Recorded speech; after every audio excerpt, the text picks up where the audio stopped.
오늘 잠언 30장 10절 보겠습니다. 잠언 30장 10절입니다. 너는 종을 그의 상전에게 비방하지 말라. 그가 너를 저주하겠고 너는 죄책을 당할까 두려우니라. 아멘. 오늘 말씀도 아굴의 지혜의 잠언 중에 한 구절입니다. 이 10절은 사람과 사람 사이의 관계 중에서도요, 종과 주인의 관계와 그리고 제3자가 비방자가 되는 것에 대하여 이야기합니다. 종을 그의 주인에게 비방하지 말라고 이야기해요. 그 다른 사람의 하인, 종을요, 주인 앞에서 고발하거나 험담하지 말라는 경고입니다. 이 고대 사회에서 종은요, 사회적으로 가장 낮은 지위에 속해 있었습니다. 사람으로서의 어떤 가치를 제대로 인정받지 못하는 위치였어요. 그러니까 가장 낮은 위치에 있는 그 계층을 이야기합니다.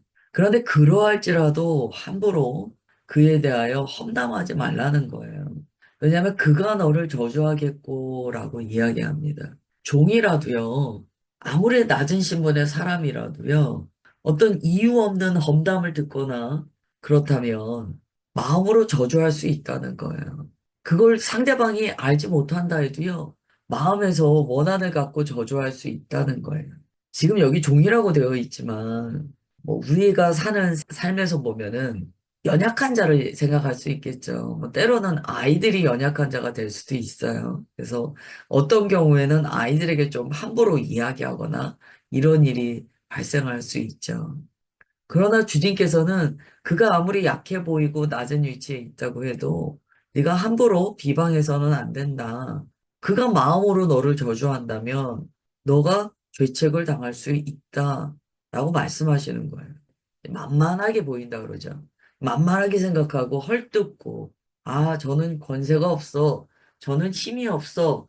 그래서 마음대로 비방하고 억울하게 만들고 그러면 안 된다는 거예요. 이거 뭐 그리스도인이 가져야 되는 뭐 기본적인 생각 아닙니까? 그리스도인뿐만이 아니죠. 모든 사람들이 가져야 되는 기본적인 삶의 태도입니다. 이 잠언 30장 전반적으로요. 아굴은 계속 겸손과 자기 절제 이런 이야기를 합니다. 11절부터는요. 세대를 향한 경고가 이어져요. 그래서 이 10절은 그 앞과 뒤에 구절을 이어주던 가교의 역할을 한다라고 일컬어지는 절입니다. 이 가교의 역할을 한다는 것은요, 시소를 생각해 보시면 가장 중간에 있는 축이라는 거예요. 어떠한 경우가 돼서든지 어떠한 연약한 사람이고 내가 함부로 대해도 된다라고 생각될 정도의 사람이라고 할지라도, 물론 그런 생각 가지면 안 되죠. 그런 사람은 없죠. 그런 위치의 사람이라 할지라도 그렇게 대하면 안 된다. 즉, 너가 누구든지 함부로 대할 수 있는 사람은 없다. 너가 마음껏 비방할 수 있는 사람은 없다. 너가 마음껏 억울하게 해도 되는 사람이라는 것은 없다라고 이야기하는 거예요. 지금 우리의 이 현대 사회에서는요, 이 식절이 당연합니다. 당연해요. 그러나 고대 사회를 생각해 보셔야 돼요. 고대 사회는 이제 신분의 계층이 있었던 사회거든요. 그때 하나님께서 이렇게 말씀하셨다는 것은요, 굉장히 급진적인 말씀이에요. 그러면 이제 우리가 적용해 봐야 돼요. 우리가 지금 살면서 당연하다고 여기는 어떤 사고방식 중에 주님께서는 급진적인 말씀을 우리에게도 주신다는 거예요. 우리가 지금 당연하게 여기는 건 뭘까요? 저는 오히려 현대사회에서는 우리가 인권이라고 이야기하는 것 중에 주님께서 급진적인 말씀 주실 수 있다고 봐요. 우리는 지금 인권을 굉장히 중요시하는 사회에 살고 있다 보니까 오히려 개인의 인권을 해치지 않기 위함이라고 이야기하면서 어떤 개인적인 방종이 허락되는 시대에 살고 있습니다. 그렇다면 지금 주님의 급진적인 말씀은 뭐겠습니까? 인권이라는 이름으로 너무 방종하지 말라고 말씀하시겠죠. 절제해라. 그 당시에 이 신분의 계급이 있는 것은요, 사회적으로 허용되는 개념이에요. 근데 주님께서 지금 안 된다라고 말씀하시거든요. 그러면 우리는 이 말씀을 그대로 받을 것이 아니고요. 우리의 시대로 적용해야 됩니다. 변화해서 적용시켜야 돼요. 우리 시대에 당연하다고 여기는 것이 무엇인가를 생각하고요. 그것을 우리가 어떻게 주님의 급진적인 사고로 내 마음에 개혁을 일으킨 것인가에 대해서 고민해야 돼요. 그래서 주님께서는 항상 말씀을 하세요. 너가 당연하다고 여기는 것 중에 당연하지 않은 것이 있다. 뭐겠느냐? 스스로에게 질문하라는 거예요. 이거는 굉장히 탄력적으로 삶에 적용할 수 있는 구절입니다. 우리가 판단하고 있는 정보, 사회적으로 용인되고 있는 정보 중에서요, 아닌 것들이 너무나 많아요. 너무나 많아요. 당연하다고 여겨지는 사고방식 중에서요, 주님께서 보실 때 아닌 것들이 너무 많다는 거예요. 그래서 이 말씀은 각자에게 좀 주님께서 적용해 주시리라 생각이 됩니다. 다음에 11절부터 14절이에요. 아비를 저주하며 어미를 축복하지 아니하는 무리가 있느니라. 스스로 깨끗한 자로 여기면서도 자기의 더러운 것을 씻지 아니하는 무리가 있느니라. 눈이 심히 높으며 눈꺼풀이 높이 들린 무리가 있느니라. 앞니는 장검 같고 어금니는 군도 같아서 가난한 자를 땅에서 삼키며 궁핍한 자를 사람 중에서 삼키는 무리가 있느니라. 아멘. 타락한 세대의 어떤 네 가지의 특징을 말씀하십니다. 여기에는 이제 뭐 자기의, 교만한 것, 뭐 탐욕하는 것, 잔인한 것, 이런 것들이 다 담겨 있어요. 이제 이것은 어떤 세대의 특징에 대해서 말씀하시는 거예요. 지금 우리는 이 말씀을요, 우리의 세대의 특징으로 봐야 됩니다. 각 세대마다 어떤 특징이 있어요. 이런 세대들이 있다는 거예요. 여기 무리라고 되어 있잖아요. 11절 무리, 12절 무리, 13절 무리, 14절 무리. 이 무리라는 단어가 지금 우리에게 적용한다면 세대예요. 그런 세대들이 있다는 거예요. 그 당시에 그런 세대들이 있었던 것 같아요. 그런 무리들이 있었어요. 아비를 저주하고 어미를 축복하지 않는 그런 세대들의 특징이 있었어요. 아, 그 예전에 그랬다고요? 예전에 그랬다는 거예요. 요즘에 뭐 MZ 세대다 뭐 이런 얘기 하잖아요. 이 MZ 세대가 가지고 있는 어떤 특징이 있을 거잖아요. 어떤 그런 경향성이 그 당시에 나타났다는 거예요. 어떤 부모와의 관계에서 반목하는 세대가 일어났고요. 또 이 세대의 특징은요. 스스로 깨끗한 자로 여기면서도 자기의 더러운 것을 씻지 않는 세대가 있었다는 거예요. 이 세대의 특징을 보세요. 부모보다도 높아져 있어요. 자기 의에 가득 차요. 스스로 거룩하다고 해요. 그러나 실제로는 더러운 무리들이 있었어요. 이 세대의 특징이라는 거예요. 눈이 굉장히 높아요. 오만해요. 눈꺼풀이 들려 있어요. 교만해요. 앞니가 장건 같고 어금니는 군도 같아. 이게 뭡니까? 막 뭐든지 막 다 씹는 거예요. 다 먹는 거예요. 삼키는 거예요. 탐욕하죠. 가난한 자를 땅에서 삼킵니다. 탐욕스럽고 잔인해요. 궁핍한 자를 삼켜요. 잔인하고 탐욕스러워요. 약한 자를 마구 해쳐요. 이런 세대적인 특징이 있었다는 거예요. 아, 뭐 요즘에 MZ 세대가 그렇지는 않죠. 지금 우리가 살고 있는 현대 사회에도 이런 특징을 가지고 있는 무리가 있죠. 있습니다. 뭐 우리가 그리스도인이기 때문에요. 그리스도인 안에서 찾아야 돼요. 그리스도인 가운데 스스로 깨끗한 자로 여기면서 자기의 더러운 것을 알지 못하는 무리들이 있죠. 이게 이제 문제는 무리지어 있다는 거예요. 교만하고 자기 오름에 빠져 있고 가난한 자들을 괴롭히고 약한 자들을 마구 삼켜버리는 그러한 무리들, 세대들, 집단들이 있다는 거예요. 그런 공동체적인 특징이 있다는 거예요. 얼마나 이런 현상이 사회를 병들게 합니까? 또한 얼마나 교회 공동체를 해칩니까? 그래서 우리가 정말 주님의 말씀 앞에 늘 자기 자신을 점검해야 돼요. 여러분, 만약에 이런 일들이요, 그냥 옳다라고 여겨진다면, 이게 당연하다라고 여겨진다면, 시대적으로 굉장히 어두움을 가져오게 됩니다. 이게 아무렇지도 않아 보이는 거예요. 한두 사람이 그럴 때는 그를 책망할 수가 있어요. 그러나 이게 무리지어 버리면 책망하기가 어렵습니다. 여러분, 교회 안에서도 그래요. 어떤 교회가 이런 특징을 가져버리면은요, 이것은 사회적인 문제가 됩니다. 이런 세대가 지금 어떤 세대다라고 제가 정확히 말씀드리기는 참 어려워요. 그러나 이러한 세대, 이러한 무리가 일어나지 않도록 그리스도인은 늘 경계해야 돼요. 혹 교회 안에 이러한 것들이 옳다라고 여겨지는 현상이 일어나지 않도록 굉장히 경계해야 됩니다. 그러나 뭐 안타깝게도 뭐 12절, 13절 이렇게 보면 교회 안에 이런 현상들이 없다고 우리가 자신할 수 없어요. 이미 이러한 현상들이 많이 일어났다. 결국 신약에 와서 예수님께서 종교 지도자들에게 하는 이야기는요. 이 11절과 14절이 다 나타납니다. 보세요. 과부의 가산을 삼키는 자 14절이에요. 13절 독사의 무리들, 교만한 자들 나타났어요, 이미. 예수님 오셨을 때. 12절 스스로 깨끗한 자라고 하면서 자기의 더러운 것을 씻지 않는 무리들이 예수님 오셨을 때 있었어요. 종교 지도자들이었어요. 11절 뭡니까? 고르반이라고 하면서 자기의 부모를 업수히 여기는 일들이 분명히 있었어요. 이게 남의 얘기가 아니에요.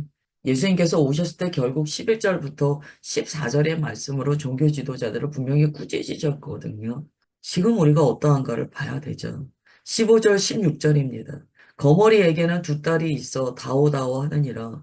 족한 줄을 알지 못하며 족하다 하지 아니하는 것 서너시 있나니 곧 수월과 아이 베지 못하는 태와 물로 채울 수 없는 땅과 족하다 하지 아니하는 불이니라. 아멘. 15절, 16절은 특별히 이제 탐욕에 대해서 더 강조합니다. 계속해서 더 내놔 라고 이야기하는 무리들이 있어요. 더 많이 가지려고 하고, 더 높이 올라가려고 하고, 그런 경우가 계속 발생한다는 거예요. 근데 성경은 우리에게 무엇라 말씀하시냐면, 그렇게 더라고 탐욕을 외치는 무리들이 거머리라고 가르쳐 주세요. 거머리. 거머리의 두 딸이다라고 말씀하세요. 우리가 알아야 돼요. 이 거머리는 특징이 뭡니까? 붙어서 빨아먹잖아요. 여러분, 거머리가요, 막그 탐욕으로 막 빼앗을 때요, 빼앗기는 자의 사정을 보아가면서 빼앗습니까? 안 그래요. 거머리의 특징은요, 이런 거예요. 자기가 이렇게 빨아먹을 때, 저가 죽든지 아무 상관없는 거예요. 내 배만 불리면 되는 거예요. 그게 거머리 두 딸의 특징이거든요. 거머리는 이 피를 빠는 벌레인데요. 끝없이 탐욕을 갖습니다. 여기 다오다오가 이제 히브리어로 하브예요. 탐욕은 탐욕을 낳는다. 그 말씀하시는 거예요. 15절, 16절, 15절 하반절부터 보시면은요. 만족하다라고 안 하는 무리들이 있대요. 도대체 만족이 없대요. 여러분, 이거 그리스도인 굉장히 경계해야 될 말이에요. 그리스도인이요. 주님께서 우리에게 베풀어 주신 것에 대해서 어떻게 감사할 수 있습니까? 만족할 때 감사가 나옵니다. 굉장히 중요한 말씀이에요. 만족이 없어요, 우리가. 어떨 때 보면. 아, 이것도 부족해. 저것도 부족해. 이것도 힘들어. 아, 이거 하나님께서 나한테 이거 허락하셨는데, 아직도 나는 만족이 안 돼. 아, 지금 주님의 말씀은요. 그 무리들의 특징이요. 만족이 없기 때문에 감사가 없다는 거예요. 그래서 우리가 감사하는 게 너무 중요해요. 물론 우리가 이거는 구별을 해야 돼요. 하나님께서 뭔가 진취적으로 나아가게 하실 때가 있습니다. 그럴 때는 주 안에서 발전적인 방향으로 우리가 나아가요. 그거를 지금 말씀하시는 게 아니에요. 그런데요, 아무리 진취적이고 발전적인 방향으로 나아가더라도요, 이 마음은 반드시 있어야 돼요. 현재적인 감사가 있는가?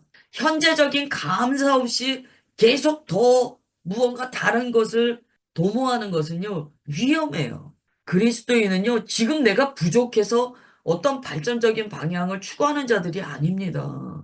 그리스도인은요, 항상 주 안에서 주님 만족합니다. 주님, 제게 주님 계시오니 저는 충분합니다. 이 마음이 항상 있어요. 그러나 주님께서 우리를 이끌어 가심으로 어떠한 방향성을 가지고 나아가게 되는 거예요. 만족이 없다? 그거는 이미 뭔가 병들어 있다는 거예요. 나는 왜 이렇게 만족이 없지? 여러분, 경계의 마음이 있으셔야 돼요. 16절에 보면 그 만족이 없는 것을요, 스올에 비유합니다.